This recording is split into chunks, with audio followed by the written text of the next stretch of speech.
오늘 이 말씀은 씨 뿌리는 비유 제2탄입니다. 1탄은 여러분 너무나 잘 알고 계시는 거 아닙니까? 농부가 씨를 뿌렸어요. 근데 어떤 것은 길가에 떨어졌고, 어떤 것은 돌밭에 떨어졌고, 어떤 것은 가시 덤불에, 가시 떨기 위에 떨어졌고, 어떤 것은 좋은 땅에 떨어졌죠. 좋은 땅에 떨어진 씨는 100배, 60배, 30배의 결실을 맺게 됩니다. 정말로 한 나무에서 열매를 맺으면요, 100배가 아니라 1000배 그 이상도 열매가 맺힐 수 있습니다. 참 신기한 일이죠. 감나무에 감이 주렁주렁 열렸는데 그 수가 셀 수 없을 만큼 많습니다. 전에 한국 TV에서 한번 본 적이 있는데요, 어떤 집에 감나무에서 감이 열리는데 100박스를, 한 나무에서 100박스를 넘게 감을 얻었다는 거예요. 한 박스에 20개씩 생각하면 2000개가 넘는 거 아닙니까? 굉장한 거죠. 여러분, 잣나무는 어떻습니까? 잣나무, 잣 솔방울, 그 안에 잣알이 그냥 촘촘하게 박혀 있죠. 아마 수십 알은 박혀 있을 거예요. 근데 그 잣 솔방울이 그 큰 잣나무에 빽빽하게 달려 있거든요. 그러니까 잣알 하나에 도대체 얼마나 많은 열매가 맺게 되는 겁니다. 그것이 바로 하나님의 역사라는 거예요. 하나님의 은혜와 축복이 그렇게 우리에게 미친다는 겁니다. 한번 하나님께서 은혜를 주시고 축복을 주시면요, 우리의 상상을 뛰어넘는 거예요. 감당할 수가 없는 겁니다. 그 넓이와 깊이와 그리고 높이를 측량할 수 없는 거죠. 문제는 우리가 그 축복과 은혜를 누리지 못하는 거고요, 느끼지 못하는 겁니다. 축복을 받았는데도 불구하고 느끼지 못하니까 감사하지 못하는 거죠.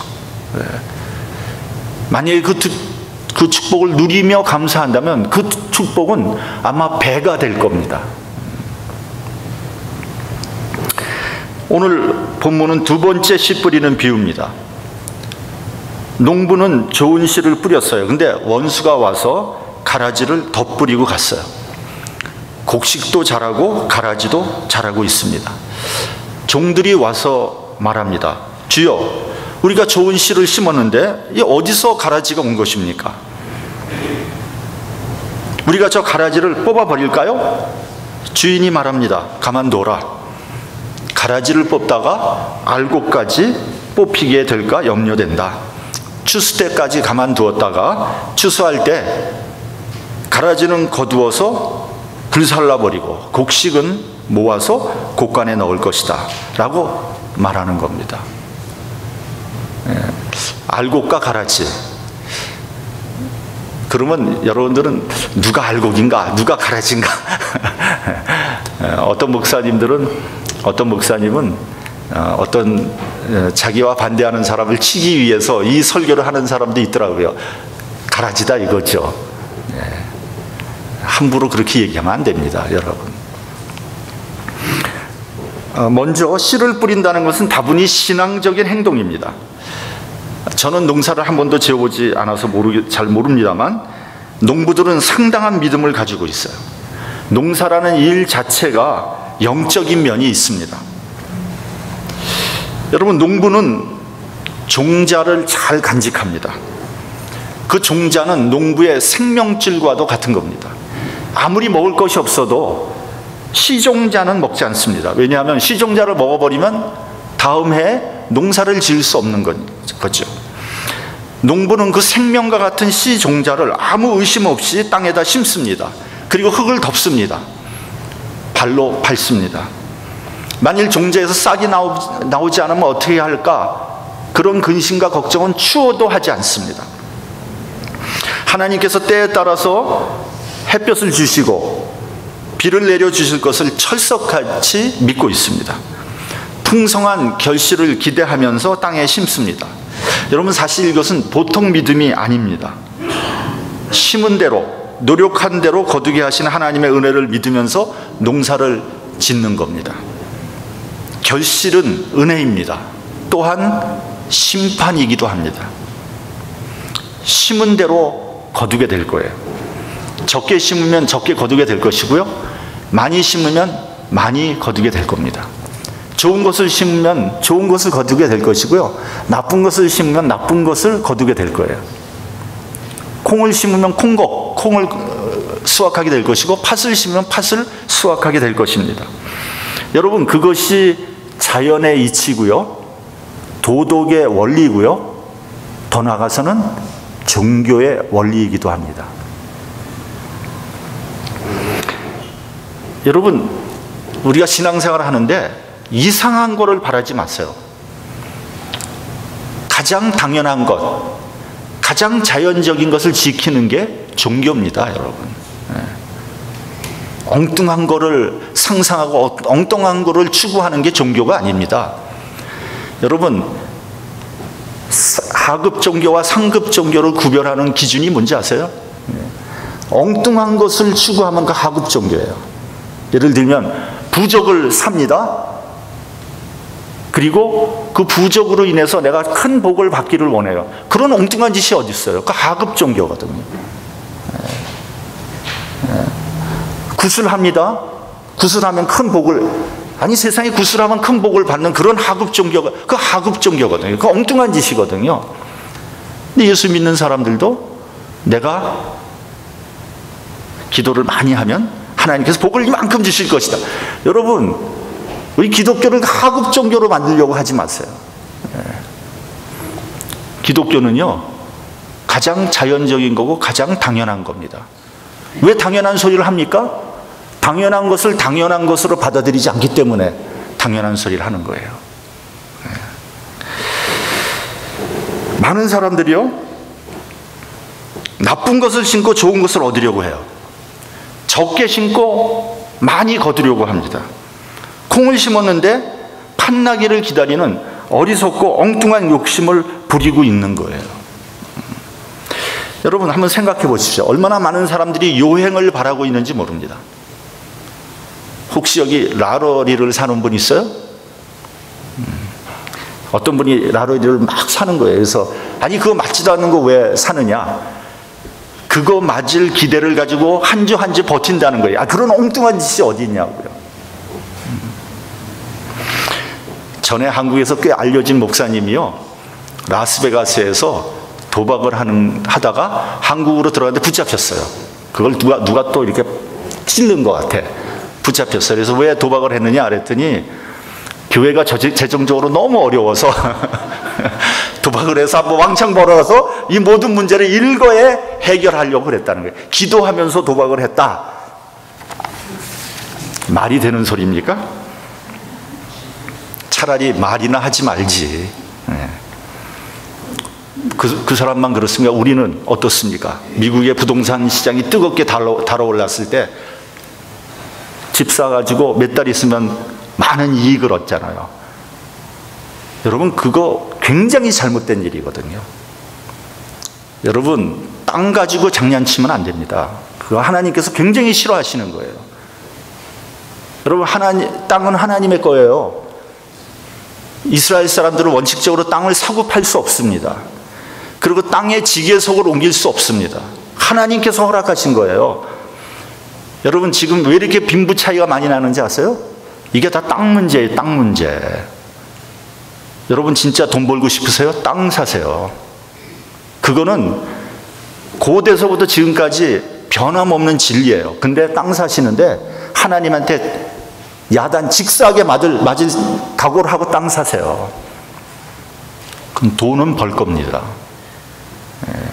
여러분, 우리나라 재벌들이 다 어떻게 해서 돈 벌었어요? 땅 사서 돈 번 거예요. 여러분, 어마어마한 땅을 갖고 있어요.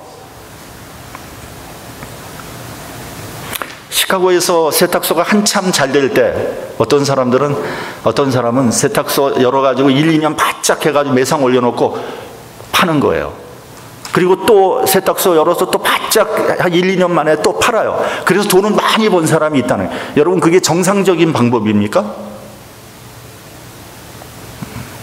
그게 다 요행이고 도박이 아니고 뭐겠습니까?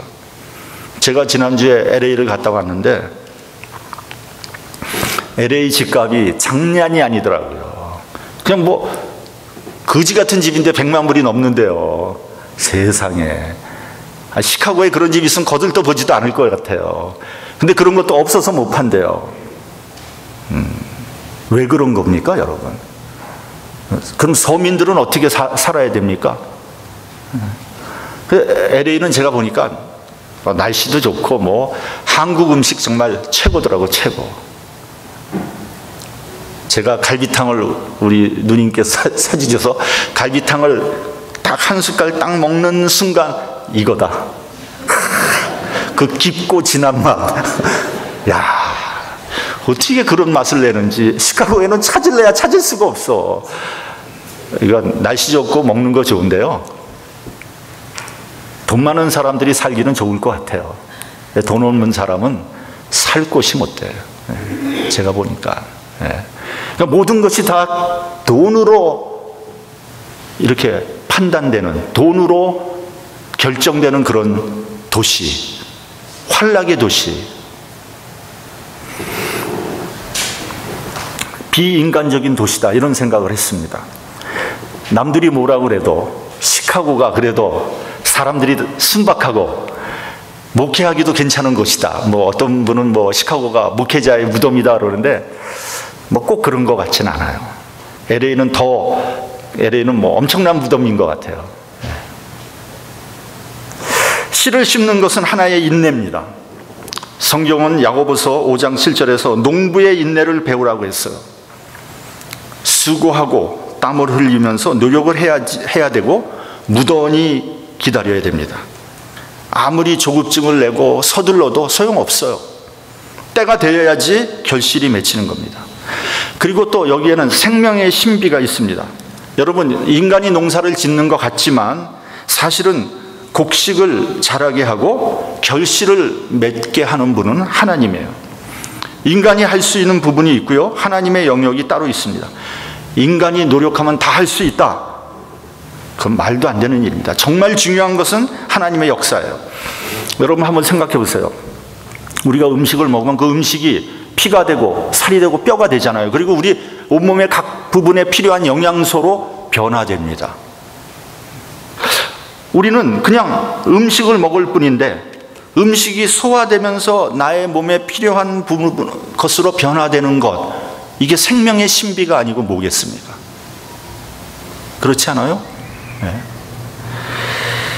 이것은 하나님의 역사입니다. 이러한 기능이 조금만 잘못되어도 생명이 위태로워지는 거죠. 여러분, 생명의 역사 속에서 인간이 할 수 있는 일은 지극히 제한되어 있는 겁니다. 그렇기 때문에 온유하고 겸손해야 되는 거예요. 교만하면 안 됩니다. 여러분, 오버하지 마세요. 우리가 할 수 있는 부분이 별로 많지 않아요.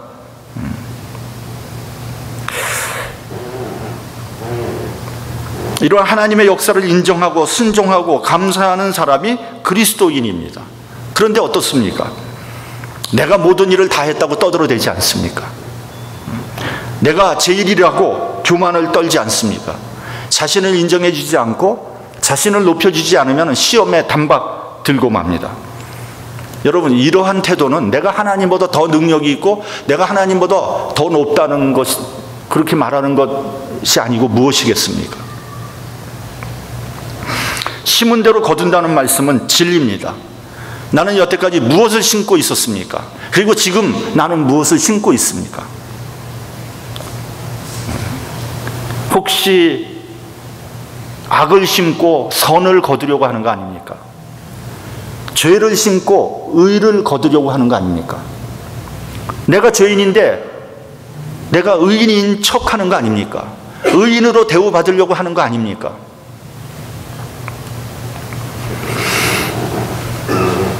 대부분의 사람들이요, 선과 의를 심지 않습니다. 대신에 죄와 악을 심습니다. 겉으로 보기에는 뭐 착하고 선한 사람인 것 같지만 그 마음속 깊은 곳에 죄악이 들어가 있는 거예요. 남 잘 되는 거 보면 은근히 시기가 나고요, 사촌이 땅을 사면 나도 모르게 배가 아픈 거예요. 여러분, 우리 한국 사람들 배고픈 건 참아도 배 아픈 거는 못 참는데요. 근데 한국 사람만 그런 거 아니에요. 모든 사람이 그렇습니다. 왜요? 죄인이기 때문에. 나는 안 그런데, 나는 의인인데, 헛소리 하지 마십시오. 아담과 하와가 죄를 짓고 나서부터 그 이후에 모든 인류는 다 죄인입니다. 다 똑같습니다. 이것은 진리입니다. 제가 전에 병원에 신방을 했는데 나이 많이 드신 분이에요. 이분은 예수를 믿지 않는 사람이에요. 그래서 제가 예수님을 믿으라고 권했어요. 그랬더니 뭐라 그러냐면, 내가 이토록 늦게까지 예수 안 믿었는데 이제 예수 믿어서 뭐 하겠습니까? 하면서 뭐라 그러면, 그냥 놔두세요. 저는 그냥 지옥 가겠습니다. 그래서 아니 왜 지옥을 갑니까? 그랬더니 제가 지은 죄가 많거든요. 스스로 아는 거예요. 스스로. 네.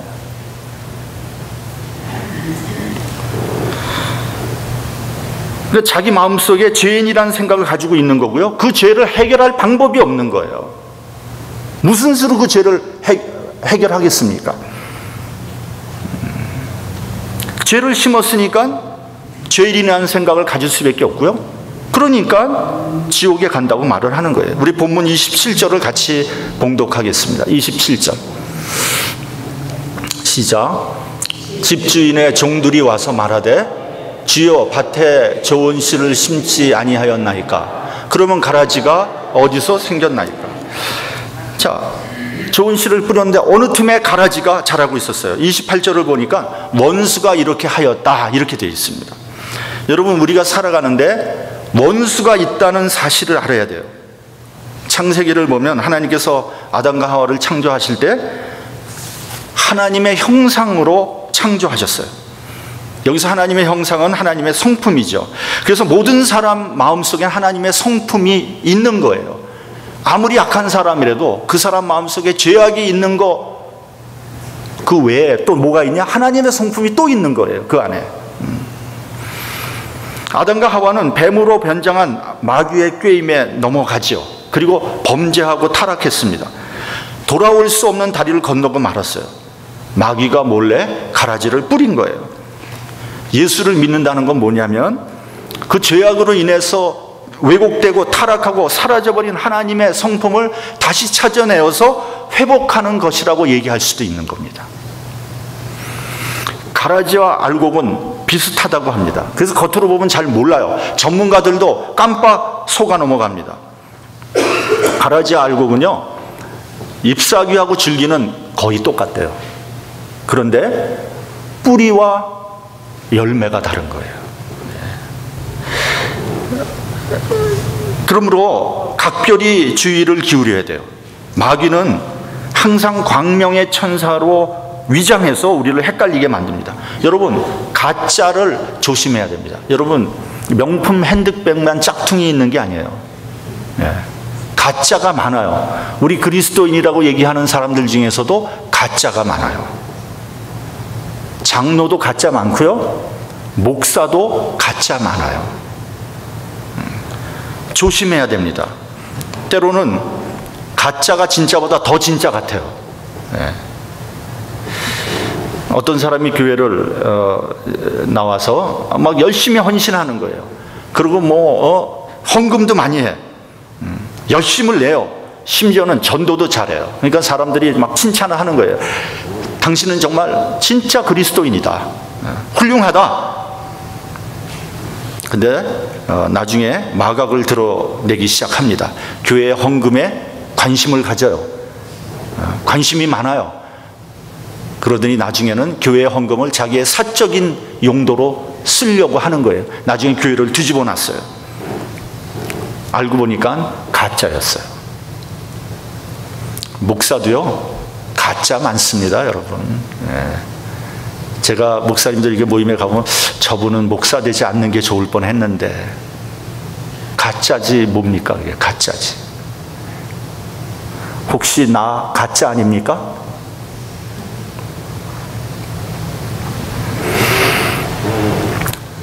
여러분, 가라지는 마귀에게 속해 있기 때문에 결국 악한 열매를 맺게 되는 겁니다. 갈라디아서를 보면 육체의 일과 성령의 열매에 대해서 말씀하고 있죠. 육체의 열매는 음행과 더러운 것과 호색과 우상숭배와 술수와 원수 맺는 것과 분쟁과 시기와 분냄과 당짓는 것과 불리함과 이단과 투기와 술취함과 방탕함이라고 했습니다. 반면에 성령의 열매는 뭐죠? 9가지: 사랑과 희락과 화평과 오래 참음과 자비와 양성과 충성과 온유와 절제라. 그러므로 여러분, 열매를 봐야 돼요. 아무리 그럴듯하게 보여도 열매가 추하고 더럽고 시기하고 분쟁하고 방탕하면 그건 가라집니다. 본문 28절을 보면 종들이 말합니다. 우리가 가라지를 뽑을까요? 그런데 주인이 놀랍게도 뽑지 말라 그럽니다. 본문 29절 한번 같이 봉독하겠습니다. 29절. 자, 시작. 주인이 가로되 가만두어라. 가라지를 뽑다가 곡식까지 뽑을까 염려하노라.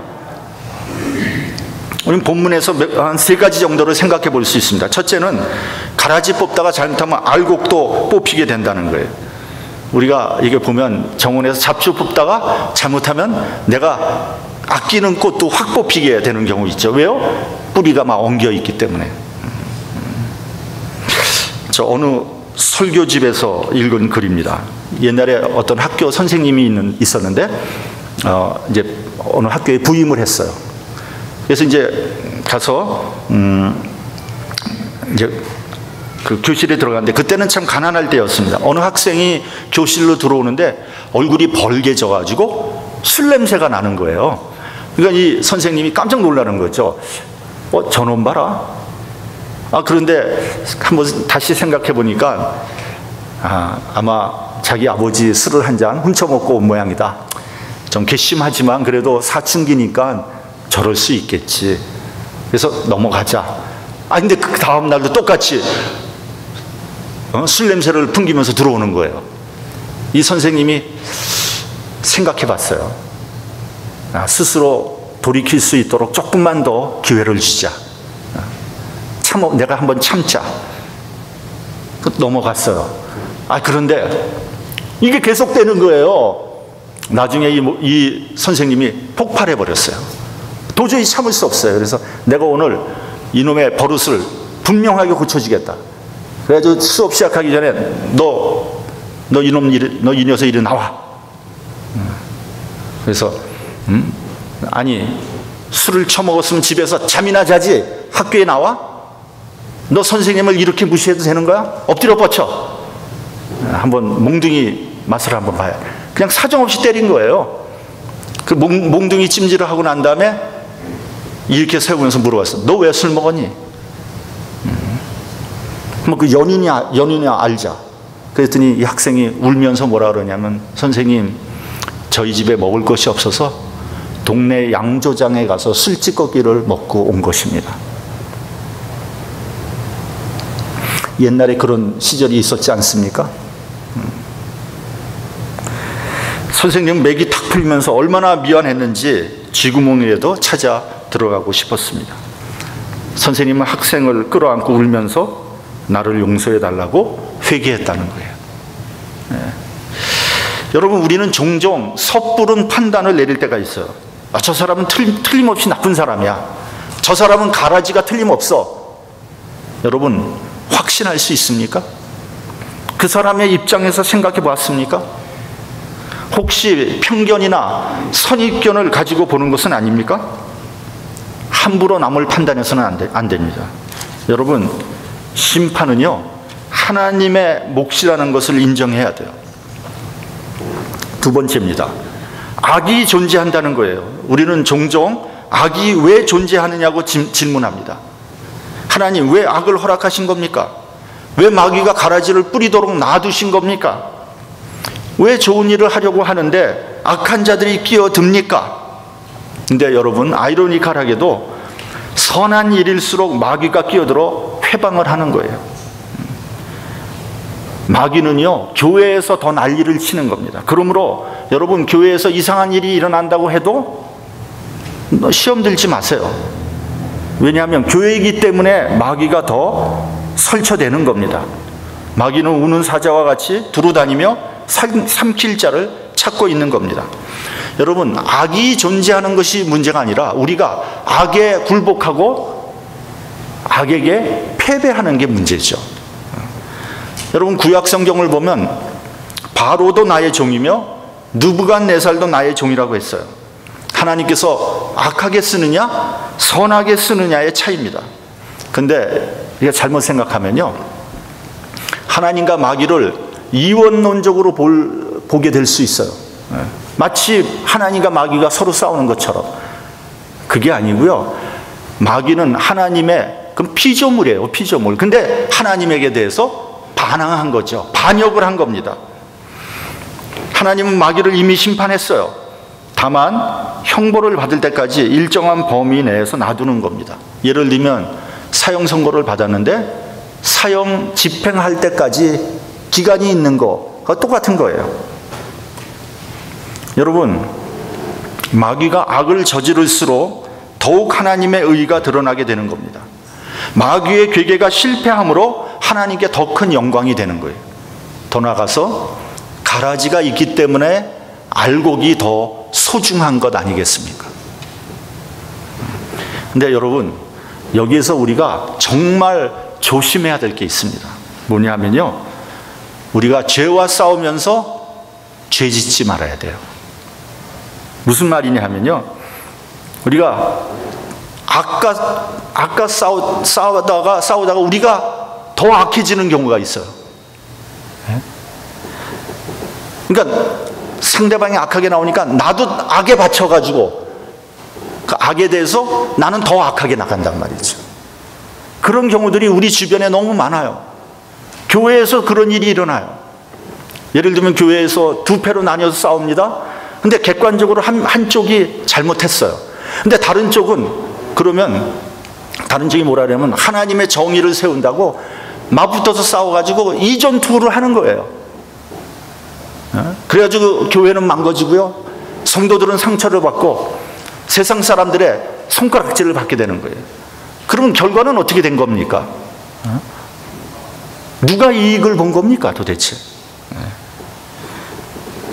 누구 좋은 일 시킨 겁니까? 마귀가 뒤에서 좋아하고 있다는 걸 알아야 돼요. 전에 이라크의 후세인을 악의 축의 하나라고 그렇게 규정을 하면서 또 대량 살상 무기를 제거한다는 명분으로 미국의 부시 대통령이 이라크 전쟁을 시작했죠. 그 결과 무고한 시민 수십만이 전쟁통에서 죽었어요. 나중에 알고 보니까 대량 살상 무기는 없었고요, 결국 악을 제거한다는 명분으로 더 큰 악을 저지르고 마른 거죠. 수십만의 무고한 사람이 죽어버린 거예요. 누가 잘못한 겁니까 이게 도대체? 이게 무슨 짓을 한 겁니까 이게? 마지막으로 하나님의 관심은 알곡에게 있다는 거예요. 여러분, 가라지가 아무리 많다고 해도 하나님의 관심이 가라지에 있지 않습니다. 그러므로 실망하지 마십시오. 세상이 아무리 잘못되어도요, 결국 선이 승리합니다. 지금 잠시 악이 득세하는 것 같아가지고 조금 속이 상하고 좀 억울하지만 결국은 하나님의 뜻이 이루어지는 겁니다. 그러므로 악의 세력이 크다고 거기에 편승하지 마세요. 그러면 악의 편이 되는 거예요. 악이 아무리 많더라도 나 혼자라도 하나님 편에 서세요. 내가 승리하는 거예요.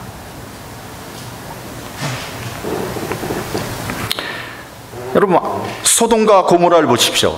당시의 소돔과 고모라는 대단히 번화하고 발전된 그런 도시였어요.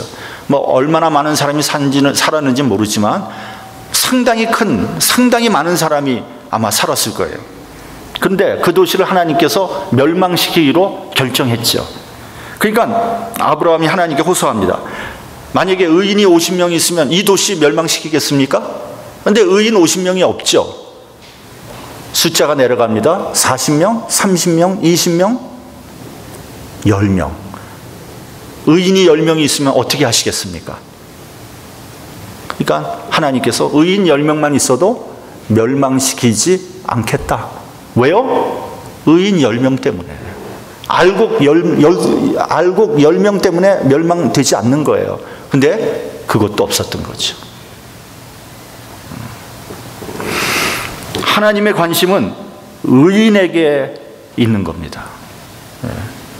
여러분, 한 가지 더 강조를 하자면 소돔과 고모라가 동성연애 때문에 멸망한 거 아니에요. 의인이 없어서 멸망한 거예요.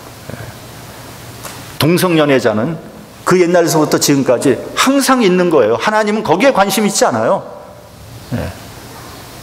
의인 10명이 중요한 거예요. 우리 교단이 동성연애 찬성한다. 거기에 하나님이 관심이 있지 않아요.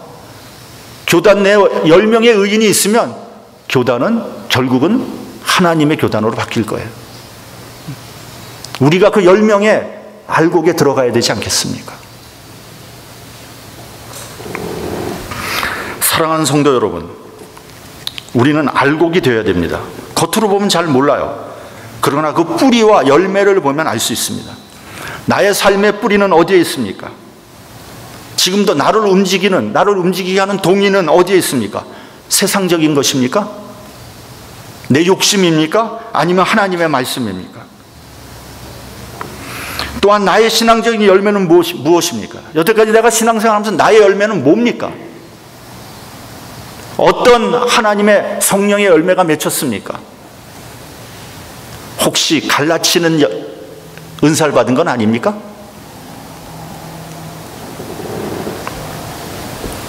지금 이 세상은 죄악으로 인해서 심하게 부패하고 타락했습니다.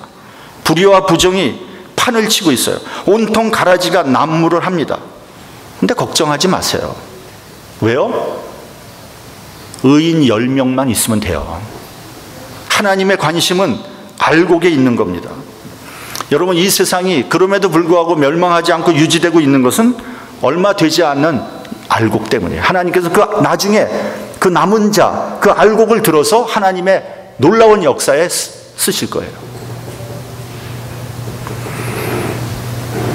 여러분, 하나님 말씀에 뿌리를 내리십시오. 그리고 아름다운 성령의 열매를 맺는 알곡들이 되십시오. 그러므로 하나님의 거룩한 역사에 쓰임받는 저와 여러분이 되시기를 주님의 이름으로 축원합니다. 기도하겠습니다.